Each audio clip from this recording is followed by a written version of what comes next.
कल पटना के गांधी मैदान में बहुत बड़ा सेमिनार हुआ था और साउथ के हीरो अल्लू अर्जुन ने बिहार पटना में आकर के पुष्पाराज 2 का ट्रेलर लॉन्च किया है। आखिर क्यों क्या है पुष्पाराज 2 का ट्रेलर लॉन्च बिहार में, इसकी मैं पूरी कहानी आपको सुनाऊंगा। पहले इनकी नम्रता और विनम्रता को आप देख। नमस्ते। बिहार के पावन धरती को मेरा शत शत प्रणाम।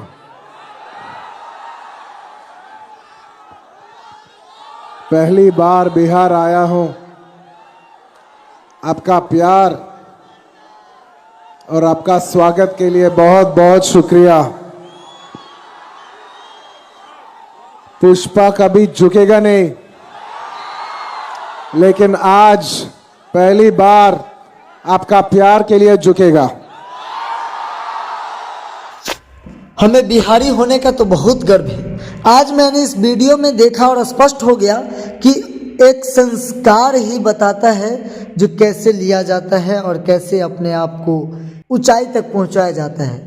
अल्लू अर्जुन ने पूरे सभा में साफ साफ कहा जो पुष्पाराज कभी झुकता नहीं, लेकिन आज बिहारियों के और आप सभी के प्रेम और प्यार के सामने आज पुष्पा झुक रहा है। झुकने का सिर्फ एक ही कारण है, जो पुष्पाराज को सबसे ज़्यादा व्यूअर अगर कहीं से मिला तो बिहार से मिला, और जिस कारण से वो बिहार में आकर के अपने पुष्पाराज 2 का लॉन्चिंग किया है। पुष्पाराज 2 फिल्म का लॉन्चिंग बिहार में करने का सबसे बड़ा उद्देश्य यही है, जो पुष्पाराज 1 को जिस तरीके से आप लोगों ने मुकाम तक पहुंचाया, उसी तरीके से पुष्पाराज 2 को भी एक मुकाम तक पहुंचा दीजिए और यूट्यूब फेसबुक के दुनिया में, सोशल मीडिया के दुनिया में सबसे ज़्यादा ट्रेंडिंग पर रहने वाला मूवी पुष्पाराज 2 को बना दीजिए। अल्लू अर्जुन ने साफ साफ कहा जो आप सभी का प्यार मुझे बहुत आगे तक ले गया है। मेरी हिंदी थोड़ी कमज़ोर तो ज़रूर है, लेकिन मैं आप लोगों के सामने आकर के जो भी कुछ बोलूँगा, अगर गलती हो जाए तो माफ़ कर दीजिएगा।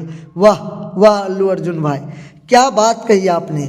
अरे आप क्या, हमारे बिहार के लोग तो अपने लिए कुछ करते ही नहीं है, दूसरे के लिए ही करते हैं। अरे पूरे भारत की अगर बात करें ना, तो पूरे भारत की जीडीपी अगर बनती है ना, तो बिहार के लोगों से ही बनती है, क्योंकि बिहार के 95% लोग जो है ना, सो दूसरे के लिए ही जीते हैं। दूसरे स्टेट में जा कर के काम करते हैं, मजदूरी करते हैं, 1000 का काम करके देते हैं, 5 रुपया घर लेके आते हैं, यानी कि 995 रुपया उन्हीं को दे के आते हैं। तो ये हम बिहारी क्या भाई, अपने आप को थोड़ा सोचो भाई। हमारे बिहार में भी फिल्म इंडस्ट्री होनी चाहिए, हमारे यहाँ भी फिल्म इंडस्ट्री होनी चाहिए, हमारे गवर्नमेंट को भी हमारे यहाँ फिल्म सिटी लगानी चाहिए, हम लोगों को भी फिल्मों में इन्वेस्ट करनी चाहिए। फिल्में ही क्या, तरह तरह के नए नए मुकाम को हासिल करने के लिए नया नया सोच डेवलप करना चाहिए। लेकिन हम लोग क्या है ना, भोजपुरी, मैथिली, मगही अश्लीलता में फैल गए हैं, अश्लीलता को ज़्यादा पनाह दे रहे हैं। अरे देखिए जाकर के एक जितना भी साउथ मूवी होता है ना, सब में देवी देवताओं को बताया जाता है, सबकी स्टोरी एक पर एक स्टोरी होती है। हमारे यहाँ क्या है, सिर्फ वही ढोरी चोली क्या क्या बताए भाई, ऐसी ऐसी गीत सब होती है। तो इस सब को कंट्रोल कीजिए बिहारियों, सतर्क हो जाइए, सावधान हो जाइए, अपने आप को समझिए आप क्या है। आपके प्यार को पाने के लिए लोग नहीं आते हैं, आपको यूज करने के लिए आते हैं, आपके व्यू बटोरने के लिए आते हैं। धन्यवाद। अगर अच्छी लगी तो बात को शेयर कर दीजिए, लोगों को फैला दीजिए ये खबर। बहुत बहुत शुक्रिया।